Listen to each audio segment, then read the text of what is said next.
हरे कृष्णा, राधे राधे। मेरे YouTube channel पर आप सभी का स्वागत है। आज हम सुनेंगे नाग पंचमी की कथा। पहले तो मेरी ओर से आप सभी को नाग पंचमी की हार्दिक शुभकामनाएं। कमेंट बॉक्स में जय नाग देवता जरूर लिखें। कथा अच्छी लगे तो इसे लाइक करें और ज़्यादा से ज़्यादा शेयर करना ना भूलें। आइए शुरू करते हैं नाग पंचमी की व्रत कथा। प्राचीन काल में एक सेठ जी के 7 पुत्र थे और सातों के विवाह हो चुके थे। सबसे छोटे पुत्र की पत्नी श्रेष्ठ चरित्र और सुशील थी, लेकिन उसका कोई भाई नहीं था। एक दिन उस घर की बड़ी बहू ने घर लीपने के लिए पीली मिट्टी लाने के लिए सभी बहुओं को साथ चलने को कहा, तो सभी एक साथ डलिया और खुरपी लेकर मिट्टी खोदने के लिए निकल पड़ी।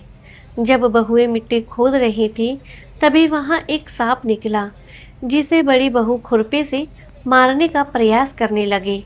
यह देखकर छोटी बहू ने उसे रोका और कहा, यह बेचारा निरपराध है। यह सुनकर बड़ी बहू ने उसे नहीं मारा। तब वो सांप एक और जा बैठा।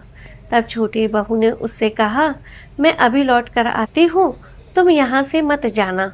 इतना कहकर वह सबके साथ मिट्टी लेकर घर चली गई और अपने कामकाज में फंसकर सर्प से किया वादा भूल गई। उसे दूसरे दिन वह बात याद आई तो वे सबको साथ लेकर वहां पहुंची।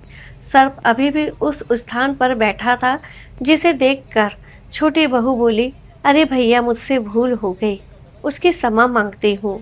तब सर्प बोला, अच्छा, तो आज से मेरी बहन है और मैं तेरा भाई, तुझे मुझसे जो मांगना हो वो मांग ले। वह बोली, मेरा कोई भाई नहीं है। अच्छा हुआ तुम मेरे भाई बन गए। कुछ दिन व्यतीत होने पर वह सांप मनुष्य रूप धारण करके छोटी बहू के घर आया और उससे कहा कि मैं इसका दूर के रिश्ते का भाई हूँ, बचपन में ही बाहर चला गया था। उसके विश्वास दिलाने पर परिवार के लोगों ने छोटी को उसके साथ भेज दिया। उसने मार्ग में बताया कि मैं वही सर्प हूँ, इसलिए तू डरना मत और जहाँ चलने में कठिनाई हो वहाँ मेरी पूँछ पकड़ लेना। छोटी बहू ने वैसा ही किया और इस प्रकार वे उसके घर पहुँच गई। सर्प के घर के धन ऐश्वर्य को देखकर वह चकित हो गई। इस तरह से वे उसके घर में रहने लगी। एक दिन सर्प की माता ने उससे कहा, मैं एक काम से बाहर जा रही हूँ, तो अपने भाई को ठंडा दूध पिला देना। उसे इस बात का ध्यान नहीं रहा और उसने सांप को गर्म दूध पिला दिया, जिससे उसका मुख जल गया।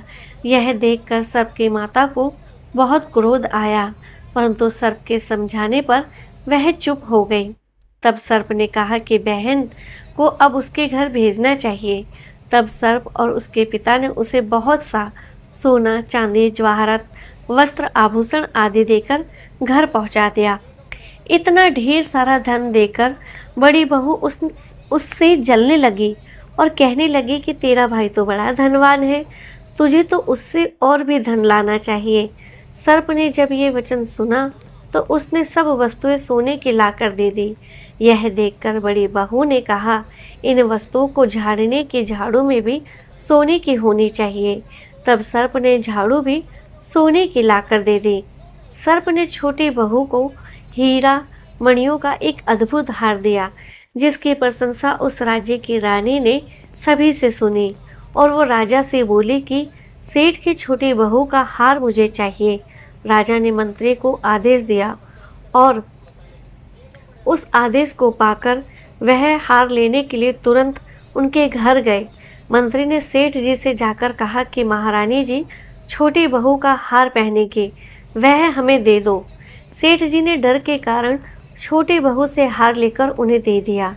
छोटी बहू को ये बात बहुत बुरी लगी।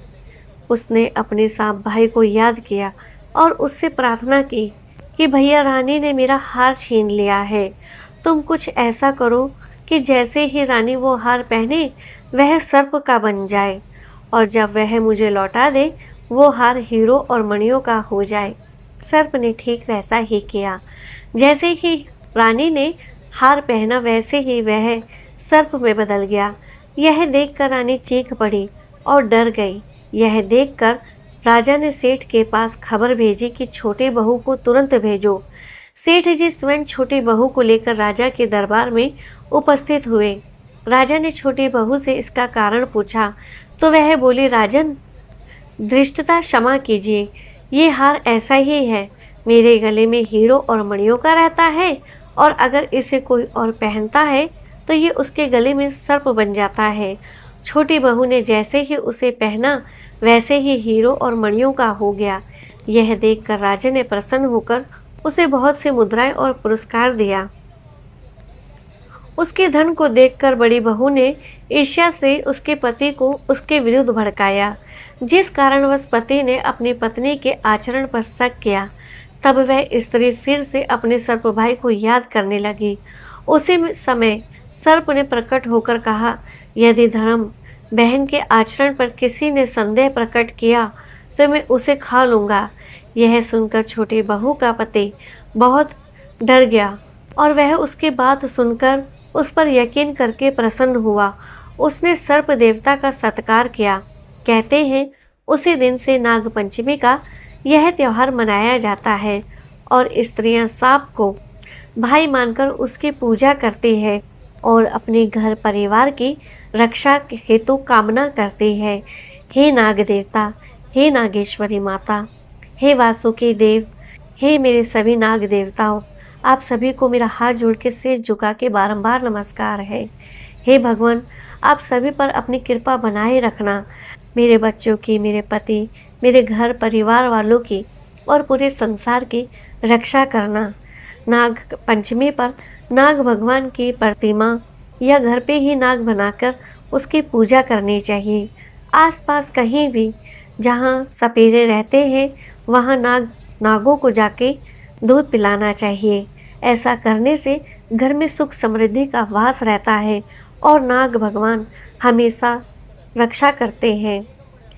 अगर मेरी कथा में कोई त्रुटि, कोई गलती, अपराध हुई है तो उसके लिए मैं भगवान नाग देवता से क्षमा याचना करती हूँ और आप सभी से भी क्षमा याचना चाहती हूँ।